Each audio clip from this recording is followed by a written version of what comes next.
Hey, what is up, mortals? It is Melissa here with a new video for you. This video will dive into cartoons versus anime. I just wanted to greet you guys by saying, sit back and relax. You're in for a treat. So let's get started. This is going to stir up quite the conversation. Okay, cartoon versus anime. What's the difference? It's a tale that goes back to the first person to draw on a napkin and make an animation. Cartoon versus anime.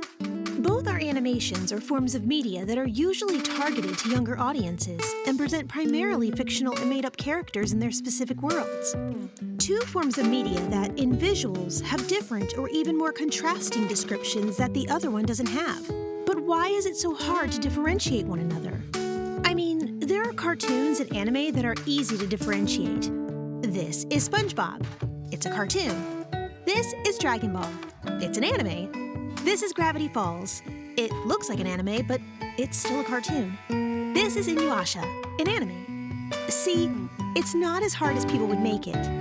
Oh, okay, I see the problem. I think it's challenging to differentiate between anime and cartoons, or describe what is or what's not, because both borrow traits from one another. The main difference is, if you look it up in the old Google, that anime is a form of animation that is made in Japan, and a cartoon is similar to that of animation to produce entertainment mainly made by the West. This raises some eyebrows. What if an anime studio is based in the West? Does that count? Is every Japanese animation, including cartoons, considered anime?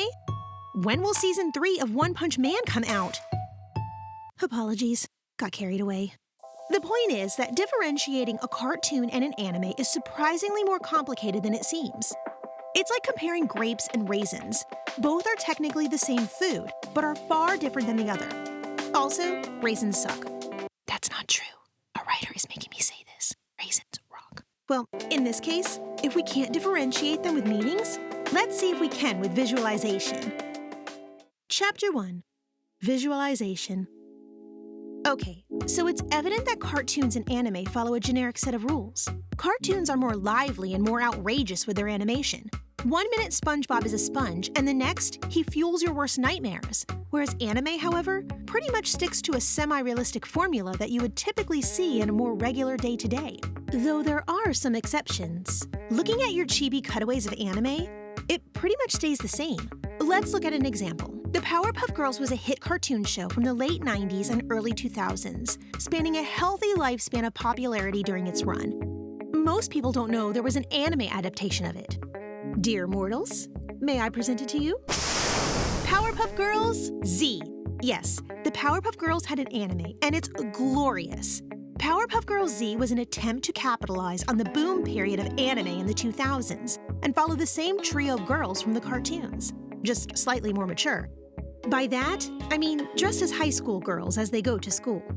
Also, they're tall now, and they have fingers.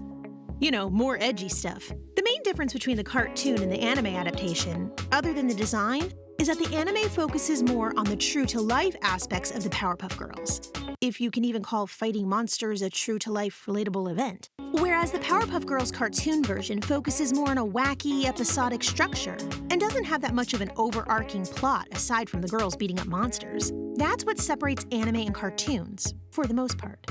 Anime focuses more on the realistic side of a person's or the main character's personality, day-to-day life, and environment. No matter how unrealistic some might be, JoJo looks like a middle-aged bodybuilder and he's 17. It sticks to a formula where viewers could still relate to the characters more than a cartoon. This also segues to the next category. Chapter 2. Art Style. You could ask a person to differentiate the art style of an anime and a cartoon, and most of them would be correct unless you show them a scene from Avatar: The Last Airbender or The Legend of Korra. Generally, anime has one archetype that almost all studios tend to make: your semi-realistic looking protagonists and side characters with a body type that resembles a human person, most of the time, against your cartoon characters, which generally don't have an archetype to follow. Cartoon models will be based on the art style the studio decides on. If we take a look at the previous example, Powerpuff Girls, they're supposed to resemble children, which they do for the most part, but look at their oval-shaped head, lack of elbows, their whole anatomy basically. But most importantly, look at their lack of fingers. How do they use chopsticks or hold any objects, really? Like, how was the professor able to mess that up? He literally made life from sugar spice and everything nice, but couldn't give them fingers to save their life?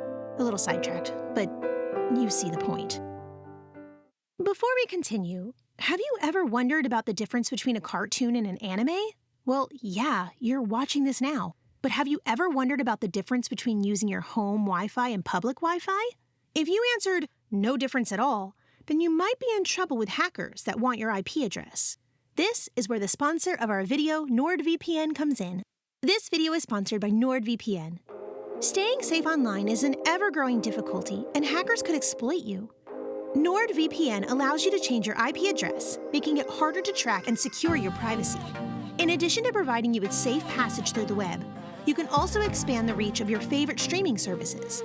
Are you tired of going through 2, 3, or even 4 streaming services to watch your favorite anime?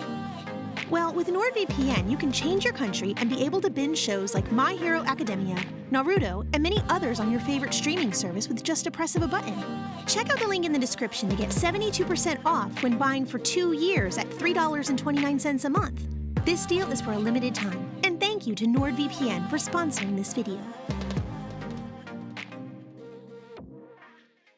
Cartoons have much more room to create their protagonist's bone structure, whereas anime has to follow, for the most part, semi-realistic structures with 5 fingers. I think the show we mentioned earlier in this episode is worth bringing up again. Avatar: The Last Airbender is honestly a tricky one. It has most of the elements that an anime has to have, but at the same time, it's a cartoon. But is it? Well, even here at We the Celestials, we have discussed our thoughts on the topic. Here's an artist's recreation of the conversation. Enough of that magnificent drawing. But when we were talking about it, we almost unanimously decided it was an anime-inspired cartoon. Though as much as we want it to be an anime-inspired cartoon, even if we say it is, it's not guaranteed to be it. But what exactly is an anime-inspired cartoon? Well, if it's not self-explanatory enough, it's when a cartoon takes a more mature and even more profound approach to its plot and art style. Avatar: The Last Airbender has all the qualities we've discussed that should be an anime, but at the end of the day, it was made in a Western-based animation studio. This cartoon was aired on Nickelodeon, the same channel that airs Rocko's Modern Life, Fairly Odd Parents, Rugrats, and The Patrick Star Show. Also, SpongeBob. This was meant for kids. Even if it dragged in more teen to adult viewers, the purpose of this cartoon was to attract kids to watch it, which is the primary demographic for cartoons. It's no secret that anime heavily influenced the studio, with the art style and the deeper plot suited for a more mature audience. It doesn't even have to be art style only. The famous cartoon Steven Universe is also heavily influenced by anime, even if the characters' designs aren't that traditional anime vibe, and more leaning to the wacky vibe. The story, meanwhile, is heavily inspired by anime, to the fight scenes, and even the fusion-esque Dragon Ball stuff they do. Side note, yes, Steven Universe and Dragon Ball have different mechanics to their fusion, but it mostly follows the same premise of 2 individuals having to have an agreement of sorts to one another. I mean, the visuals alone from Steven Universe really drive it home. The fact that they took inspiration from popular anime scenes? Heck, an episode is titled Kiki's Pizza Delivery Service. So what's the difference between an anime and a cartoon? It all comes down to which audience and art style it reflects. So let's look at what we have so far. An anime is primarily an animated series or movie inspired by the Japanese animation style. At the same time, cartoons tend to be more comical in their approach to writing and even in character designs compared to the higher, more in-depth descriptions of techniques in anime. Though as we stated, cartoons can be heavily influenced by anime to the point where people can even have a hard time considering it an anime or not. Now we'll tackle one of the most significant differences between an anime and a cartoon. Chapter 3: Tone and Target Audience. An anime would be primarily aimed at a more mature audience. It'll have semi-realistic human features and focus more on the realistic personality of a character. On the other hand, a cartoon is a kid-focused media that has an artsy style that reflects what tone the series is giving off. This does not mean, however, that one cannot borrow from the other. Anime can be focused on a kid demographic, with Saze-san, the longest-running anime series ever. More on that in our longest anime ever deep dive, shameless plug, being more focused on a family-friendly vibe that's even considered as a kids show, and that's okay. Cartoons can borrow elements of an anime, such as Avatar and Steven Universe. And the same the other way around. It's like an anime can be considered a cartoon if it acts all childish and goofy enough, while even at its hardest, a cartoon, no matter how serious it can get, will always be a cartoon and not considered an anime. So no matter how hard cartoons try, they'll never be like the big boy shows. Life is harsh sometimes. Another key factor with this is, simply put, Japanese animation. It's named anime for a reason, an abbreviation of the word animation by the Japanese. They started what this mega empire of a genre would become, so it's only fair that they get dibs on what anime is or not. First come, first serve. Because of this, every animation in Japan is mostly an anime. This is why even childish animations, such as the previously mentioned Saze-san, which really looks like a cartoon, is considered anime, and why Avatar is not. You know, I really don't see a problem with people arguing if Avatar is an anime or not. People argue whether the egg or the chicken came first. So my expectations of people are a tad bit too high, but chicken jokes aside. Serious depictions of real-life scenarios in an animated formula, or just a lighthearted, kid-friendly, wacky adventure of a sponge, whether you like one or like both is perfectly fine with me. If you enjoy cartoon animation but don't really care for anime, or you simply don't find it appealing, it's okay. And it's the same if you like anime and don't really like how wacky cartoons are. Typically, discussions like this one will wind up becoming arguments about which kind of media is superior, and the truth is that there isn't one. Anime has a tendency to be more serious, which may be beneficial to a particular audience. On the other hand, those individuals who like a more exuberant and zany atmosphere can continue to watch cartoons and may even dabble in the other kind of media once in a blue moon. It is not a problem if you prefer one or the alternatives, or even both of them. Discriminating against other people just because their taste in television show differs from yours is not acceptable behavior. It's fine to watch cartoons, even if they're aimed at younger children. And it's fine to watch some anime now and then, even though you might be a literal child that can't watch Joker in theaters legally until you're of the appropriate age. As long as you're not causing harm to other people when you do what you like, such as watching your favorite program, there's no reason not to.